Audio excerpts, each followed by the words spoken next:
En entrant en France, nous arrivâmes en Lorraine, avant de gagner l'Alsace. Ces deux noms réunis pour moi me rappelaient une chanson que les résistants avaient composée durant la guerre pour se motiver contre l'emprise allemande. Vous n'aurez pas l'Alsace et la Lorraine.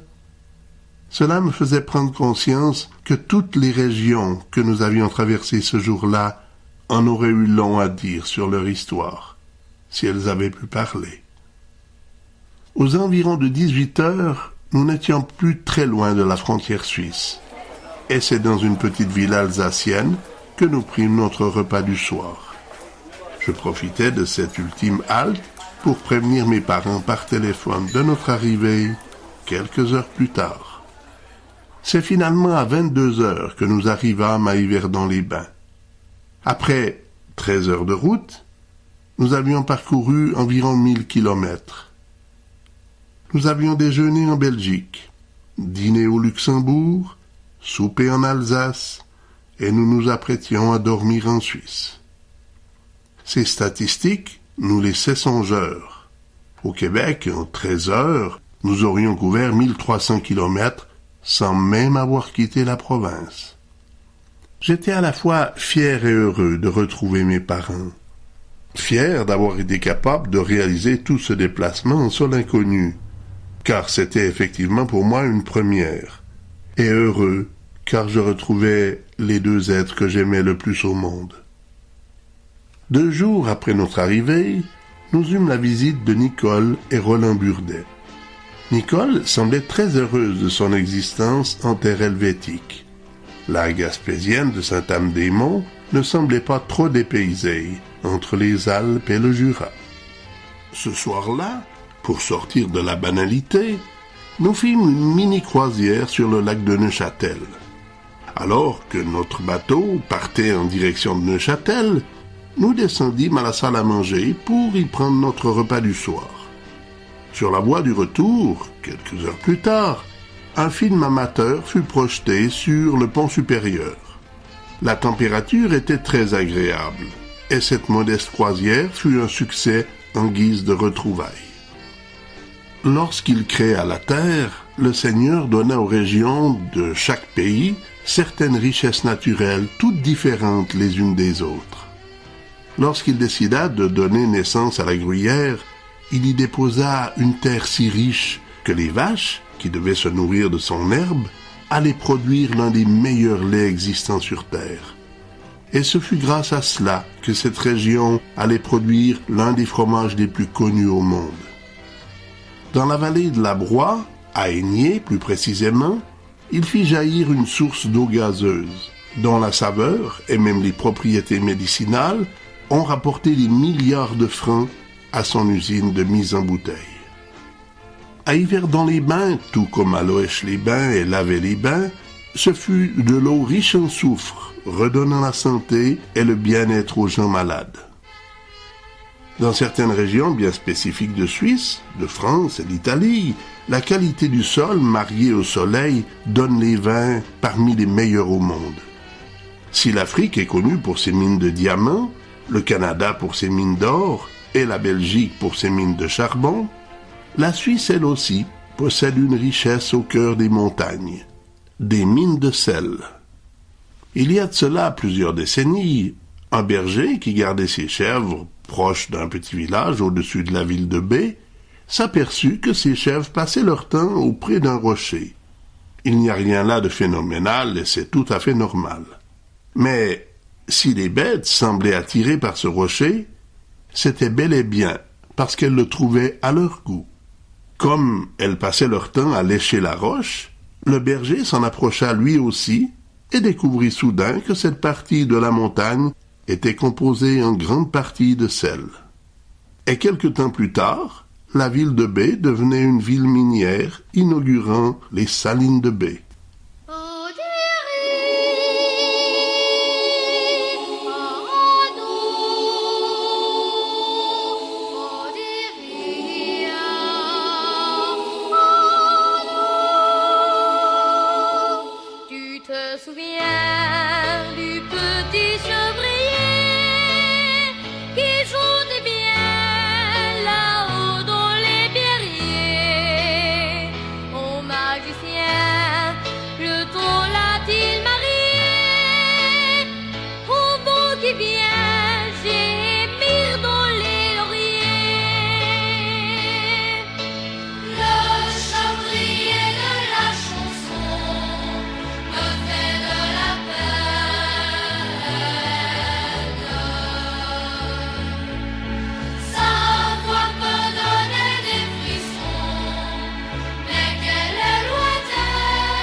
Si en 1991 la production de cette manufacture avait diminué de beaucoup, elle n'en était pas pour autant arrêtée. De plus, certaines galeries creusées sur la montagne pour avoir préalablement été exploitées sont désormais aménagées pour les visiteurs. En ce qui me concerne, je n'avais jamais eu l'occasion de découvrir ce monde souterrain. Ce fut donc en compagnie de mes parents, de Francine et de Sébastien, que j'allais visiter pour la première fois les Salines de Baie. Pour éviter au public d'avoir à trop marcher dans les galeries, un petit train miniature avait été mis à notre disposition. Anciennement, ces mêmes voies servaient à évacuer la roche jusqu'à l'extérieur de la mine. Pour ma part, la chose m'ayant le plus impressionné durant la visite de cet endroit fut la hauteur et la grandeur des cavernes de forage aménagées. L'homme, grâce à la mécanisation technologique, était parvenu à faire le vide sous des mégatonnes de roches. Depuis ma plus tendre enfance, j'avais entendu parler des Salines de Baie. En 1991, elles ne m'étaient désormais plus étrangères, car je pouvais en parler en toute connaissance. Mes liens familiaux avec les cousins de mes parents ont toujours été, je dois le dire, assez limités.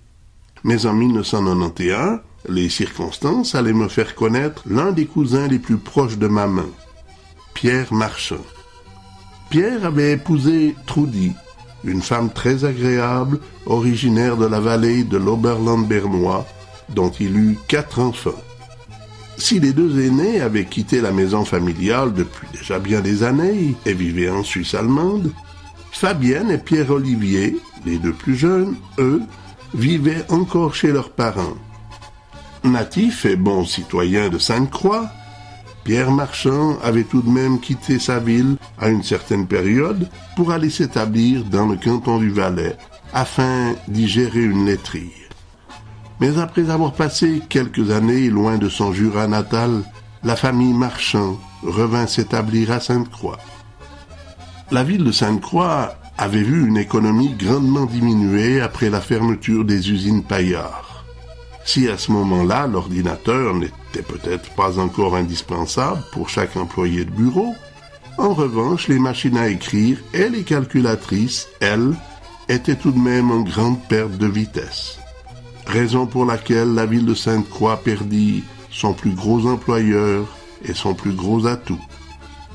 Mais lorsque l'on est Sainte-Crie de cœur et d'esprit, il y a toujours moyen de moyenner, et l'on n'abandonne pas sa ville pour un emploi. À 30 minutes d'Yverdon-les-Bains par la route, faire le trajet 2 fois par jour pour posséder un emploi, ceci n'était vraiment pas un problème pour les marchands.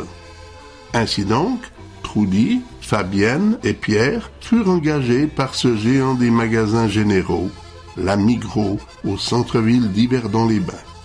Pierre en tant que gérant du rayon de la boucherie, Fabienne se spécialisa et devint elle aussi gérante du rayon de la photo et du ciné-caméra. Quant à Trudy, avec son accent très prononcé de l'Oberland bernois, elle fut engagée comme caissière. Pierre-Olivier, lui, débuta une formation professionnelle de menuisier ébéniste dans un atelier de la région lémanique. Durant ces vacances, nous fûmes invités par la famille Marchand à aller passer un dimanche dans leur ravissant semi-détaché sur les hauts de la ville de Sainte-Croix. L'accueil, tout comme la journée, fut chaleureuse du début à la fin. Si Pierre est un homme souriant, doté d'un grand sens de l'humour, Trudy, elle, fait constamment preuve d'un dynamisme étonnant. Cherchant constamment à plaire à ses invités, elle s'assure toujours que rien nous manque. Quant à Fabienne, je dois avouer qu'elle ne me laissa pas indifférent. Je ne parvenais pas à comprendre pourquoi elle n'avait pas d'homme dans sa vie. Elle était attirante, intelligente et de plus, professionnellement, elle savait très bien tirer son épingle du jeu. Alors comment se faisait-il que son cœur était inoccupé? Ce soir-là, en guise de repas du soir, la famille Marchand nous avait préparé l'un des repas les plus traditionnels de Suisse, la raclette. Leur initiative avait été excellente et tout le monde se régala. Durant le repas, Trudy nous annonça que l'année qui devait suivre allait être l'apothéose de la carrière professionnelle de son époux. En effet, en 1992, Pierre Marchand allait prendre sa retraite et vivre de ses rentes. Pour marquer cette occasion, ils avaient également prévu de faire un voyage mémorable. Habitués de voyager en Europe, ils désiraient cette fois-ci traverser l'Atlantique et venir découvrir le Canada. Cette nouvelle nous combla de bonheur, Francine et moi. Nous les assurâmes bien entendu de notre totale coopération lors de leur venue parmi nous. Suite au succès que nous avions eu lors de notre premier salon de la santé avec les bougies Equilibrium, nous avions, avant notre voyage, mis au courant August Lager de notre venue. De ce fait, il nous avait également invités à venir visiter sa luxueuse villa sur le bord du lac Léman, afin d'y découvrir tout l'inventaire des appareils et produits Equilibrium. C'est ainsi qu'un matin, après avoir déjeuné, nous prîmes la route en direction de Saint-Pré. La phrase usuelle que l'on entend le plus fréquemment lorsque l'on habite à l'étranger, c'est « Mon Dieu que le monde est petit ». Mais ce jour-là, nous allions être obligés encore de diminuer l'échelle géographique de cette phrase pour dire « Mon Dieu que la Suisse est petite ». J'ignore si la localité de Saint-Pré est considérée comme une ville ou comme un village, mais ce dont je suis sûr, s'il s'agit d'une ville, c'est qu'elle ne figure pas parmi les plus grandes de Suisse romande. Et pourtant, sur la même rue, à 150 mètres à peine l'un de l'autre, habitaient 4 personnes que nous allions rencontrer en 2 jours d'intervalle. Le cousin Roland et son épouse Nicole, ainsi que August Lager, également avec son épouse. Après avoir traversé l'Atlantique, j'allais rencontrer 2 couples qui n'ont absolument rien en commun et qui n'ont pas non plus de raison évidente d'avoir élu domicile dans cette même petite cité de la Riviera. En revanche, si Nicole et Roland habitaient dans un modeste immeuble locatif de 3 ou 4 étages, August Lager, lui, possédait une luxueuse propriété, riche en végétation, avec une vue magnifique sur le lac Léman et les Alpes françaises. Si notre intérêt principal demeurait les bougies auriculaires, Auguste, lui, accordait autant d'importance à nous faire connaître tout le reste de ses articles de vente.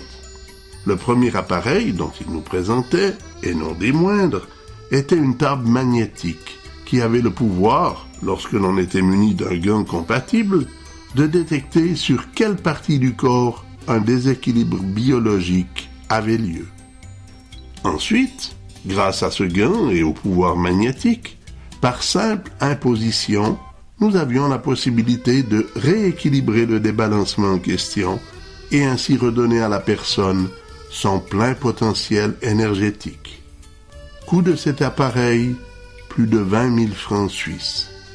J'avoue que lorsqu'il m'annonça le prix, je crus bon, afin qu'il ne se fasse pas trop d'illusions, si mes ventes étaient un peu au-dessous de ses prévisions, de le mettre au courant que le coût de la vie au Québec était d'environ 70% moins élevé qu'en Suisse. En effet, si je n'étais parvenu à vendre aucun appareil de galvanothérapie, dont la valeur représentait environ 10% du prix de la table Equilibrium, je n'avais vraiment pas de raison de croire que cette nouvelle merveille de technologie allait se vendre plus facilement. Lorsque nous eûmes visité le département commercial de cette luxueuse maison, pris connaissance et passé une commande pour certains des produits commercialisés par Equilibrium Suisse, Myriam, l'épouse d'Auguste, proposait à Francine de lui offrir une séance de réflexologie. Si le chef de famille était un homme d'affaires qui se déplaçait constamment à la recherche d'opportunités, sa dame, elle, préférait prodiguer ses soins à son domicile. Homme d'affaires averti et en même temps fin gourmet, lorsqu'arriva l'heure du midi, Auguste et son épouse nous invitèrent, Francine, Sébastien et moi, à nous rendre dans un restaurant de Mont-sur-Rolle. En effet, dans ce petit village de région viticole, un restaurateur aux idées modernes pour l'époque avait aménagé son commerce ainsi que son jardin en buffet self-service. Nous avions donc tout loisir de nous servir à volonté parmi la multitude de plats proposés. Et lorsque l'on connaît la qualité de la cuisine helvétique, il va sans dire que la popularité de ce restaurant allait très rapidement faire l'effet d'une bombe dans la région de la côte.